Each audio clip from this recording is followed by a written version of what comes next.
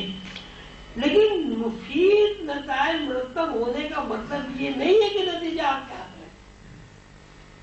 نتیجہ اللہ کے ہاتھ.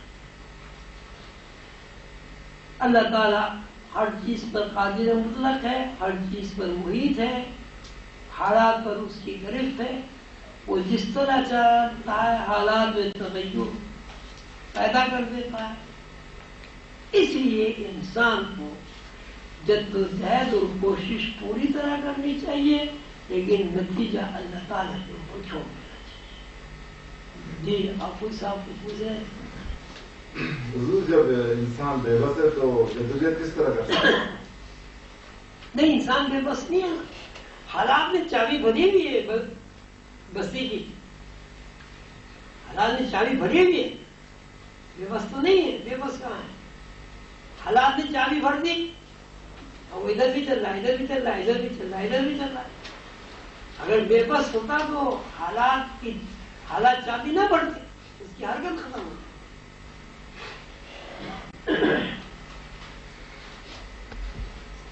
20 نمبر پہ ہے، تم اگر کسی کی دل آزاری کا سبب بن جاؤ تو اس سے معافی مانگ لو، قطع نظر اس کے کہ وہ تم سے چھوٹا ہے بڑا، اس لیے کہ جھکنے میں عظمت پوشیدہ ہے. اس میں اپنی نفی ہے، اور قرآن پاک کی زبان کے اعتبار سے بھی یہی ہے کہ اللہ تعالیٰ ہمیشہ اس بات کو پسند کرتے ہیں کہ آدمی کے اندر عاجزی اور انکساری ہو. ویسے بھی اگر غور کیا جائے تو انسان اتنا بے بس ہے اور انسان اتنا غلیظ ہے کہ وہ کسی بھی صورت میں اپنے اوپر کوئی فخر یا غرور یا تکبر نہیں کر سکتا. پیدائش کے معاملے میں دیکھ لیں، پیدائش سے لے کے مرنے تک کی جو اس کی اپنی خوراک ہے وہ دیکھ لیں، تعفن کے علاوہ کچھ بھی نہیں. انسان کی اگر تجزیہ کیا جائے، اس کا خون، بلغم، پیشاب، پخانا، یہ وہ، سوائے تعفن کے کچھ نہیں. تو تعفن اگر فخر کرنے لگے تو بڑے بدبودار ہوں، تو یہ اس سے بڑی کوئی برائی نہیں ہو سکتی. اگر کسی کی دل آزاری ہو جائے تو حضور خان بابا فرماتے ہیں کہ روحانی آدمی کا وصف یہ ہے کہ کسی کی دل آزاری نہ ہو. ہے نا، ہم نے کہا نا سلام میں پہل کرو، یعنی سلامتی چاہو. جب آپ کی طرز فکر یہ ہے کہ آپ دوسروں کی سلامتی چاہ رہے ہیں تو دل آزاری کا تصور تو ختم ہو گیا. لیکن بشری تقاضوں کے تحت کسی کی دل آزاری ہو جائے تو حضور قندر بابا اولیاء نے یہ اصول بنا دیا ہے کہ اس سے معافی مانگے، اور یہ نہ دیکھا جائے کہ وہ چمار ہے، بنگی ہے، چھوٹا ہے، بڑا ہے، کوئی بھی ہے. ہمیں اپنی غلطی کا چونکہ احساس ہو گیا ہے، اب غلطی کا احساس معافی کے بغیر پورا نہیں. غلطی کا جو غلطی کا کیا کہتے ہیں ازالہ، غلطی کا ازالت ہے، معافی کے بغیر نہیں. اور اس لیے کہ جھکنے میں عظمت پوشیدہ ہے. اب دیکھیں، اب اللہ تعالیٰ نے 2 واقعے قرآن پاک میں بیان کیے ہیں. ایک شیطان کا واقعہ بیان کیا ہے، ایک آدم کا واقعہ بیان کیا. شیطان نے بھی اللہ تعالیٰ کی سابقت کی، اللہ تعالیٰ کی نافرمانی کی، اللہ تعالیٰ کا کہنا نہیں مانا. یہی غلطی حضرت آدم سے بھی ہوئی. غلطی تو ہوئی، سیر صحیح لیکن غلطی تو ہوئی جنت میں. تو شیطان سے جب اللہ تعالیٰ نے فرمایا کہ تو نے ہمارا کہا کیوں نہیں مانا، تو شیطان نے کہا کہ آپ نے مجھے اغوا کر دیا. آپ نے مجھے صراط مستقیم سے بھٹکا دیا. آپ خود یہ چاہتے تھے کہ میں ایسا کروں اور آپ مجھ سے پوچھ رہے ہیں کہ میں نے ایسا کیوں کیا. یعنی اس سے شیطان نے مزوری کی, کبر کیا, زیادتی کی.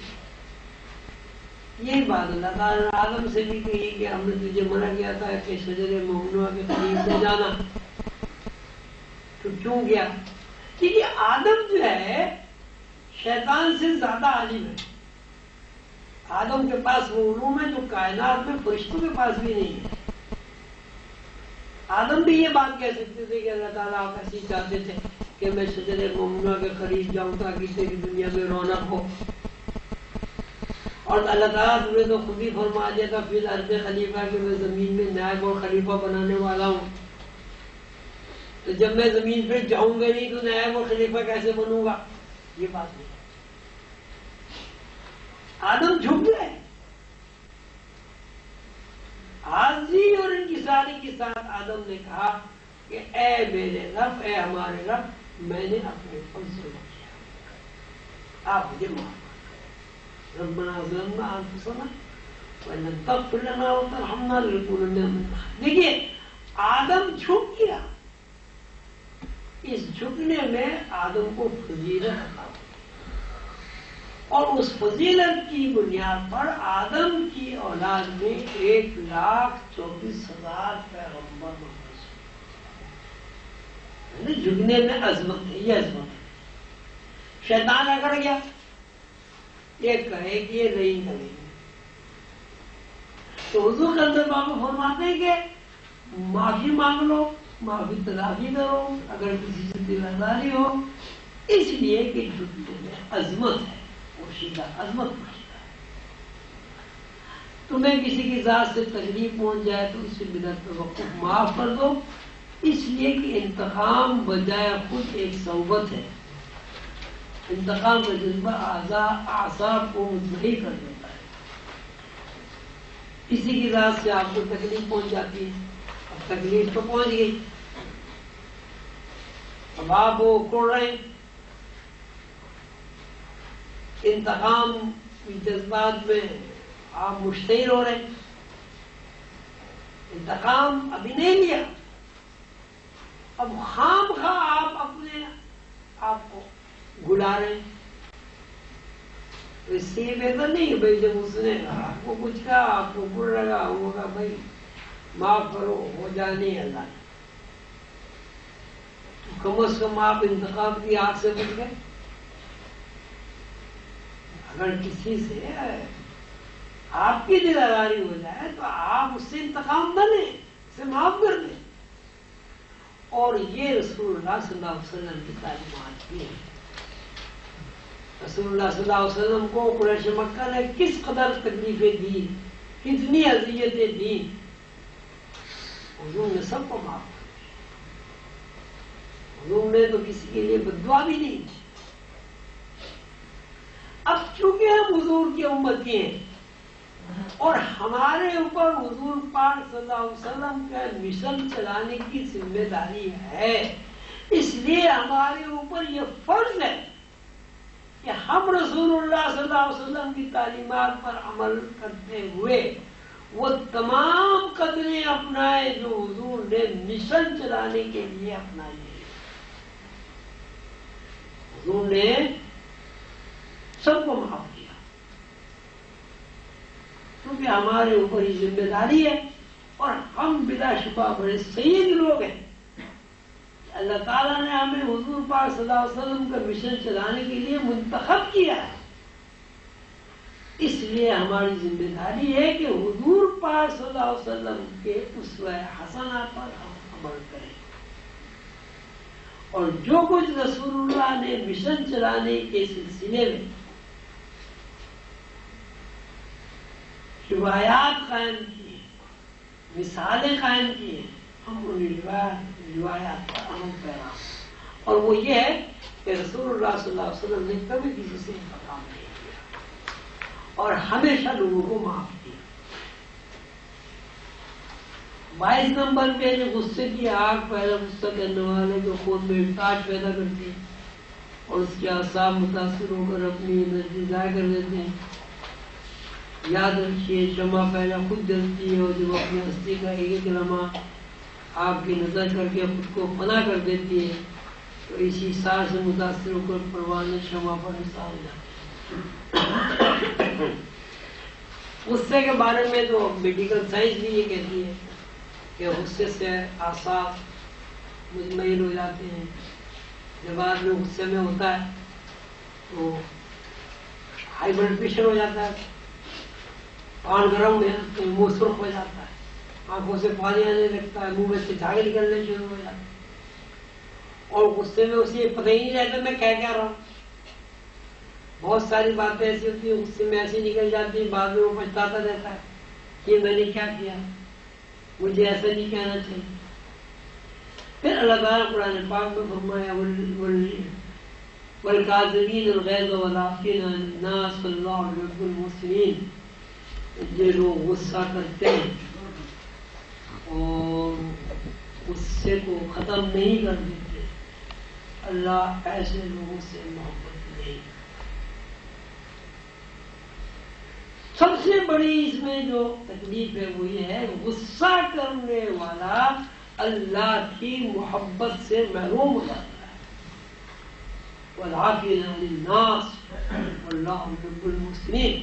جو غصہ نہیں کرتے اور لوگوں کو معاف کر دیتے اللہ تعالیٰ ایسے لوگوں سے محبت کرتا ہے. اس کا الٹ یہ ہوا کہ جو لوگ غصہ کرتے ہیں اور لوگوں سے انتقام لیتے ہیں اللہ تعالیٰ ایسے لوگوں سے محبت کرتا ہے. اب آپ غور کریں کہ آپ انتقام میں غصے میں بیٹھے ہوئے ہیں, اس کا کچھ بگاڑا بھی نہیں سکتے. آپ اپنے اعصاب بھی آپ کے مضمر ہو رہے ہیں, ہائی بلڈ پریشر بھی آپ کو ہو رہا ہے, دماغ بھی آپ کا دکھ رہا ہے, اور سب سے بڑی بدبختی ہے کہ اللہ کی محبت سے محروم بھی ہو رہے ہیں. تو حضور کلندر بابا اولیاء رحمۃ اللہ علیہ فرماتے ہیں کہ غصہ لوگوں کو معاف کرنا. اب غصے میں آدمی جلتا ہے. اب اس کی مثال دیتے ہیں کہ غصے میں جب آدمی جلتا ہے اور برداشت کرتا ہے تو وہ دوسرے لوگوں کے لیے مثال بن جاتا ہے.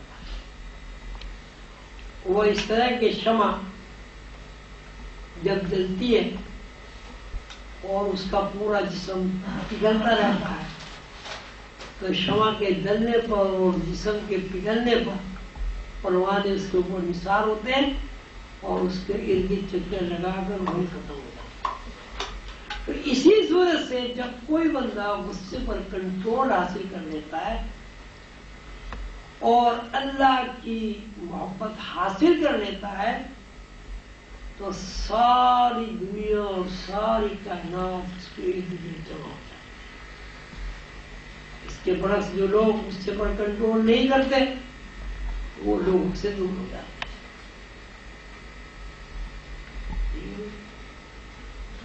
اس پہ ایک کچھ روشنی آپ فرمائیے, روحانی مشن جو ہے اس پہ ہوتی ہے. روحانی مشن جو ہے صراط مستقیم پر خود قائم رہ کر دوسروں کو سیدھے راستے پر چلانا, یعنی مظاہراتی دنیا میں رہتے ہوئے مشاہداتی دنیا میں داخل ہونا اور لوگوں کو مظاہراتی دنیا میں رہتے ہوئے مشاہداتی دنیا سے باخبر کرنا. یہ ہمارا مشن ہے اور یہی صراط مستقیم. اگر کوئی آدمی مظاہراتی دنیا سے نکل کر مشاہداتی دنیا میں داخل نہیں ہوا وہ صراط مستقیم پر قائم ہے. آپ دوستوں کو مجھے کریں تو سوال کرنا.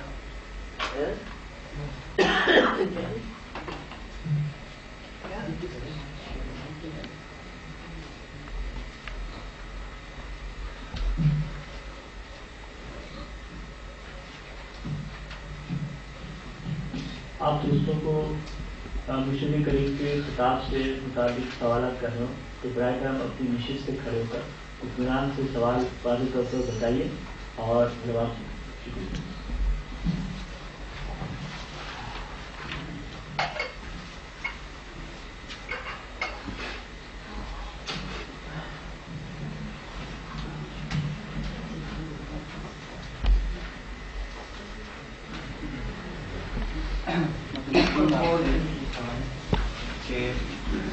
جب آپ قرآن کی تلاوت کریں گے اور معنی اور مفہوم پر غور کریں گے کو دل میں جگہ نہ دیں.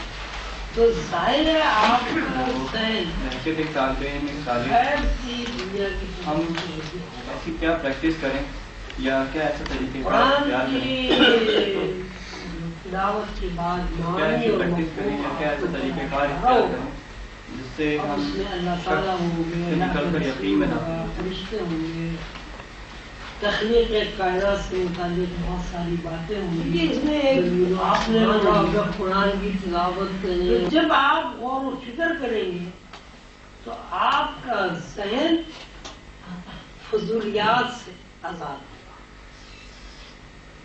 غیر فطری باتوں سے آپ خود بخود دور ہو جائیں گے.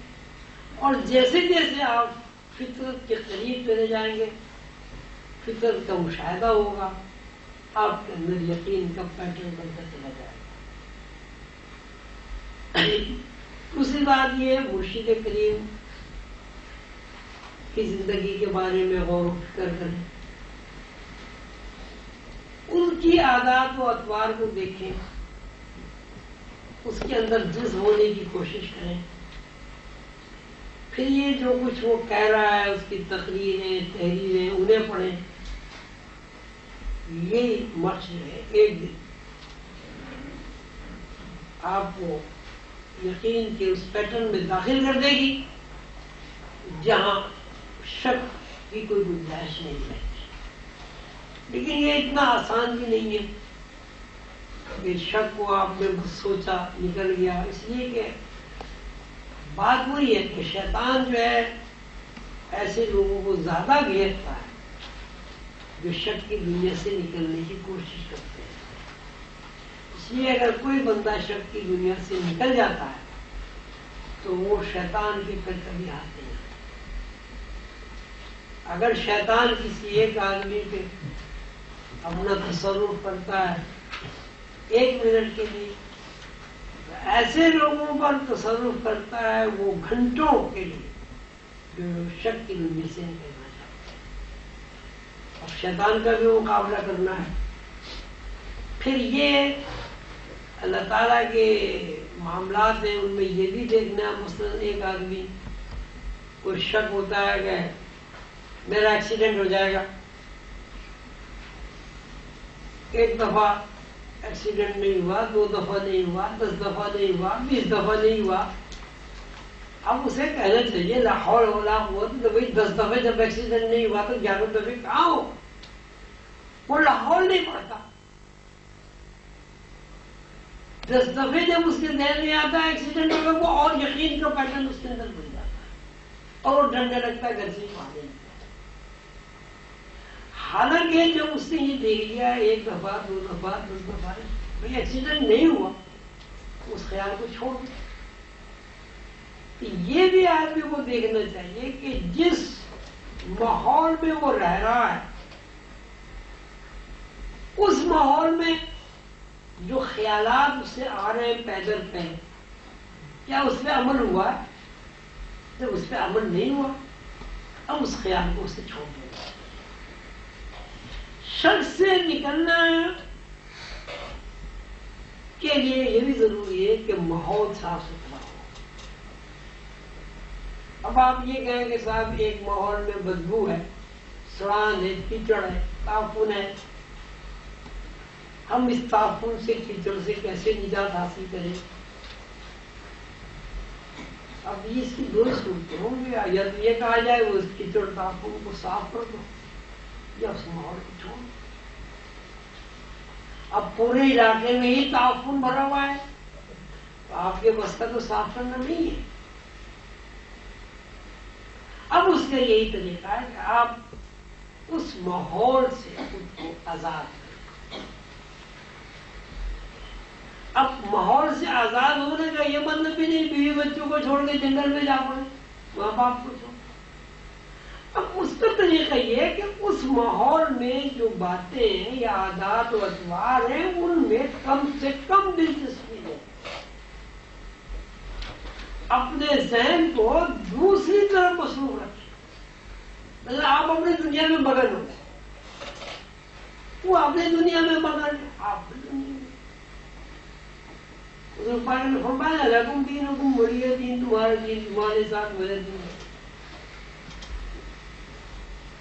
اب یہ تو ممکن نہیں ہے کہ اگر آپ پورے ماحول کو بدل دیں، پورے علاقے کی صفائی کر دیں، اپنے گھر کی صفائی کر لے گا آدمی۔ اچھا اپنے گھر کی بھی صفائی جب کر لے گا جب گھر کے لوگ معاون ہوں۔ اب ایک آدمی صفائی پسند نہیں، گھر کے 10 آدمی جو کوڑا پھیلانے والے ہیں، ایک آدمی کب تک صفائی کرے؟ اب اس کا یہی طریقہ ہے، یا تو ماحول بدل دے یا اس ماحول سے نظریں ہٹا دیں جو کچھ ہو رہا ہے، اور اپنے ماحول میں آپ مگن ہو جائیں، اپنی مصروفیات اس قسم کی بنائیں کہ آپ کو فرصت ہی نہ ملے۔ بڑا مشہور واقعہ ہے، حضرت رابعہ بصری سے کسی نے پوچھا کہ آپ نے شادی نہیں کی؟ نہیں کی۔ انہوں نے جی آپ کو شیطان سے ڈر نہیں لگتا؟ انہوں نے فرمایا مجھے تو رحمانی سے فرصت نہیں، رحمان سے فرصت ہو تو شیطان کی طرف رہ جائے گا۔ تو اب اپنے ماحول میں بھی آپ کو دیکھنا ہے، اپنی ذاتی مصروفیات کو بھی دیکھنا ہے، اپنی خاندانی روایات کو بھی سامنے رکھنا ہے۔ جو چیزیں شک ختم کرنے میں مانے ہوں ان سے آپ دور ہوتے چلے جائیں، اور جو چیزیں یقین مستحکم کرنے کی ہوں انہیں اپناتے چلے جائیں۔ اللہ تعالیٰ مدد کرے گا، آپ کی محنت قبول کرے گا، آپ کامیاب ہوگا۔ یہ شجر ممنوع جی شجر ممنوع شک شک شک شجر ممنوع شک۔ جی جب انسان حالات کے ہاتھ میں کھلونا ہے تو حساب کتاب کیا معنی رکھتا ہے؟ کیا یہ نیت پہ ڈیپینڈ کرتا ہے؟ نہیں، اگر انسان کو یہ پتہ چل جائے کہ میں حالات کے ہاتھ میں کھلونا ہوں تو وہ پھر حساب کتاب کی بات دوسری ہو جائے۔ ابا جی آپ یہ بتائیے کہ ہم شک کو کس طرح ڈیفائن کریں گے؟ کیا چیز شک کیا چیز ہے؟ جی شک اور یقین میں ہم کس طرح ڈیفرینشیٹ کریں گے؟ فرق کیا ہوگا شک اور یقین میں؟ یہ دو چیزیں ہمارے سامنے ہیں، ہم کہہ سکیں گے یہ حضور کے اندر بابا نے فرمایا کہ ضمیر نور باطن ہے۔ ضمیر کو دل بھی کہتے ہیں، ضمیر کو آپ عقل کہہ لیں، فہم کہہ لیں، شعور کہہ لیں، لاشعور کہہ لیں، یعنی جو چیز آپ کو باخبر کرتی ہے وہ ضمیر ہے۔ تو وہ فرماتے ہیں ضمیر نور باطن۔ جب کوئی آدمی کوئی کام کر کے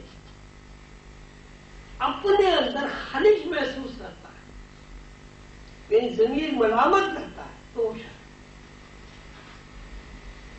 اور جب کوئی آدمی اپنے اندر کوئی کام کر کے خوشی محسوس کرتا ہے، اطمینان قلب محسوس کرتا ہے، وہ ہے۔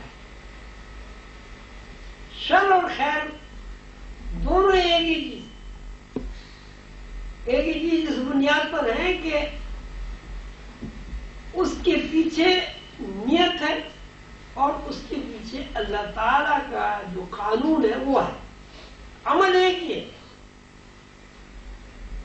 قانون میں تبدیلی ہو گئی۔ مثلا ایک عورت ایک مرد اکٹھے رہتے ہیں، ان کے بچے ہوتے ہیں، عمل میں کوئی فرق نہیں ہوا، بچے کی پیدائش میں بھی کوئی فرق نہیں ہوا،